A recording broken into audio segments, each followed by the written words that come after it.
Please listen, everyone, respected personalities and friends. The TMC party and other parties condemned the demolition of the Babri Masjid on 6 December in 1992 and described it as a black day on democracy and secularism. Please listen. দয়া করে সমস্ত বিশিষ্ট ব্যক্তিত্ব এবং বন্ধু-বান্ধব শুনুন।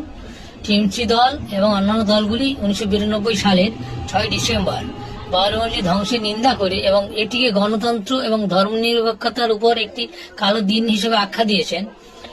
Please শুনুন সবাই। बाबरी मस्जिद को इस तरह याद कर रहे हैं। हमारा देश क्या है? ममता बनर्जी कहती है कि संगीता दिवस करके मनाएंगे, unity day. No, it's a black day. हम लोग बाबरी मस्जिद को की शहादत को भूले नहीं है और मरते दम तक नहीं भूलेंगे। और इस दिन को जो ब्लैक डे है, ये ब्लैक दिवस के नाम से मनाया जाता है पूरे हिंदुस्तान में। हिंदू मुसलमान सब ये मानते हैं कि हिंदुस्तान के आजाद हिंदुस्तान का, एक सेकुलर हिंदुस्तान का, एक लोकतांत्रिक व्यवस्था का सबसे बड़ा कत्लेआम अगर हुआ था तो 1992 6 दिसंबर को हुआ था।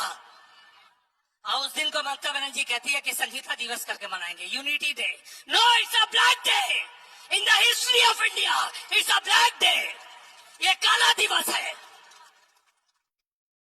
कहते हैं बाबरी मस्जिद को इस तरह याद कर रहे हैं। हमारा देश क्या है? आप हमारे बीच आते हैं हमारी नुमाइंदगी करने के लिए, हमारा वोट मांगने के लिए, डरा कर। पहले आए थे प्यार करके, आज डराते हैं। যান চলে যান, যেখানে যাবেন আপনার কাছে অপশন আছে, অপশন আছে, এই আইমা অপশন আছে। আজকে পূর্ব মেদিনীপুর আছে, কালকে পুরো পশ্চিম বাংলায় হবে।